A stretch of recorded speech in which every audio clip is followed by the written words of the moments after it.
In today's video, we're going to be taking a look at how you can optimize your Steam Deck for maximum performance and battery life while taking it on the go off the charger. So let's get into how to do that, starting right now. The first thing you need to keep in mind with the Steam Deck is actually what it's used for. Steam Deck's original intention when marketed was to be able to take it on the go and play your favorite PC games anywhere.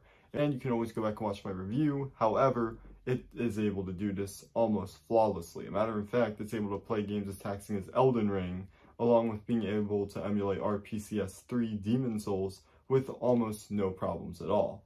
Because of this reason, it is more than capable of being able to run these games at a good performance. Therefore, battery life should be taken into consideration so that you guys can have more fun for a longer period of time when on the go. And I have been able to do some testing and find some settings. It has two types of modes. It has game mode and desktop mode. One, game mode is the default mode that's on your Steam Deck, and it's basically where you access all your games with your library, but you also get access to this nifty little button here, the three dots, which is going to allow you to bring up your performance mode, your quick settings, and a few other widgets here and there. It's very important, and we're going to be getting into that in a little bit. While desktop mode is more while desktop mode basically acts like your PC desktop type of setting and literally turns this gamepad into a portable PC. Again, check out my other videos in the Steam Deck playlist if you want to learn more about that, mostly the emulation ones. However, with that being said, let me go over how long the Steam Deck is able to last. It's off the charger, and my first tip is that you are using game mode over PC mode. And my first tip is hopefully that you're using game mode over the desktop mode. This is because desktop mode has more widgets and more stuff going on with it in the form of different apps and access to the three dot bar, so you can mess around with your performance, while game mode is more optimized for gaming. Therefore, you're going to have a lot more control over your gaming experience. And if we click the three dots here,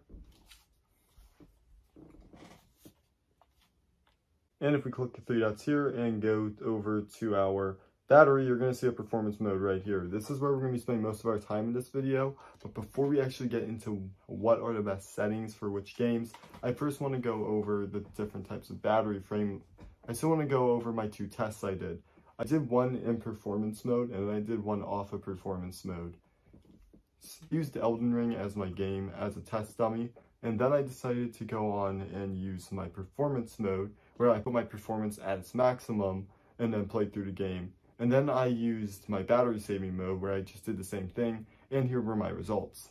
When I played on my maximum performance mode off of a charger, I would say we got about 3 hours and 30 minutes of game time. Keep in mind, Elden Ring is a more taxing game over others, and that is going to make a difference. Such as if we were playing a 2D indie game that was only a few gigabytes in data, you could probably get maybe 6 hours or more just playing on battery saver, while not having too much of a hindrance to your performance, since FPS and all those other types of graphics won't be too much of a tax on your Steam Deck. While games such as Elden Ring that are 3D and require a lot more processing power, higher frame rate, and other type of taxing on your CPU are going to bring down your battery life by quite a bit. But hinder your performance on your gaming too much in order to get the designated result of having good gameplay with a decent battery lifetime, which again, off of it was 3 hours and 30 minutes for Elden Ring. But when I was on performance mode, I was able to get over in the threshold of about 4 hours plus, which is really good for a 3D game. So overall, I would say that performance mode definitely makes a difference. But yeah, now that I've talked about the battery life settings, let's actually get into how we can preserve our battery life right now for the maximum type of gameplay. So let's take it over to the other camera.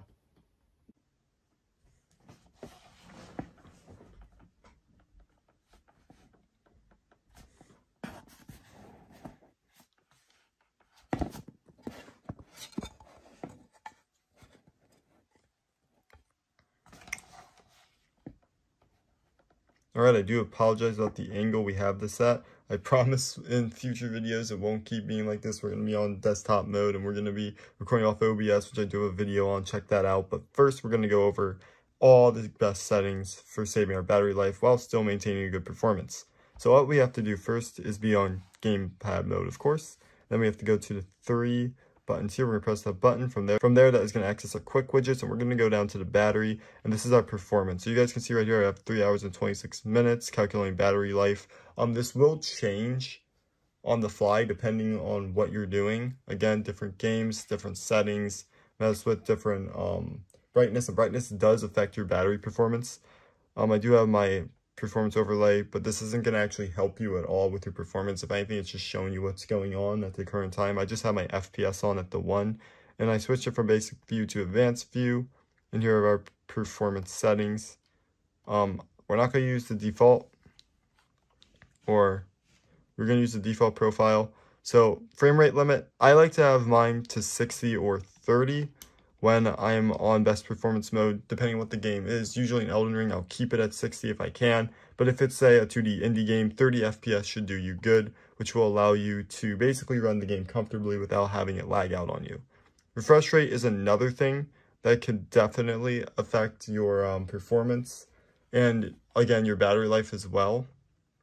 So if you can and you don't mind, you can have this turned down to 40, which will save a bit of your battery life. But here are the 3 settings that are most interesting that will, I apologize for the light there, but these settings here, these settings here will affect how your game performs, and more importantly, how much battery life you're going to use. So half rate shading. Value applies variable rate shading to save power. You want to have that on, obviously, because it uses power. Thermal power TDP limits processing power for less total power. What that means basically is it's basically another power saver, but it's basically just using less power, so it uses less juice in your battery. You want to have that on too. Then you want to change the watts. So electricity, I don't think watts make much of a difference. You could put it all the way down to 3 if you really wanted to. But again, that is going to definitely save your battery life since that's saving electricity. Manual GPU clock control sets GPU to a fixed clock. So if you turn that on, it's going to bring the clock frequency, which again, depending on how strong a game is on your GPU, you could definitely turn this down to limit it. I wouldn't put it any lower than I would never put it any lower than 1200 though. And then scaling is really what you want to go for. So your diagnostics will actually show you what's going on with your settings on your performance. The capacity is the data being used. The time to empty is 6.6 hours, which is actually your battery life. Then the charging is showing 6.1 watts. If you want to put the reference on, you can. But if we go up here, you see, guys, right now we have 6 hours. We almost had 7 hours. Again, we're not playing anything. But again, I would recommend doing this only to stay on performance mode, or only stay in gamepad mode. Play 2D non-taxing Steam games, such as, again, 2D indie games. But again, if you wanted to bring this up to play Elden Ring comfortably, you would have to go up to, what is this one showing, 40, because of not my refresh rate, but I'm going to put this up anyways. Refresh rate is going to make much of a difference in our hands. We have to put this up. You guys can see. Oh, wait. That actually did it. So, yeah, there we go. Refresh rate up at 60. Down at 40. The frame rate limit's going to go down there. But if you want to play Elden Ring comfortably, I recommend going no lower than 60 FPS and tweaking a few of the settings. Not watts, but GPU clock might be one I would tweak. But overall, there you guys go. That is how to get the best performance and the longest battery life on your Steam Deck for basically every type of game. So actually, I thought I'd show you guys right now why you don't want to put your frame rate too low, because this is Elden Ring right now, and it's really choppy. This is why I'm saying for these types of games, you should definitely turn off most of these modes.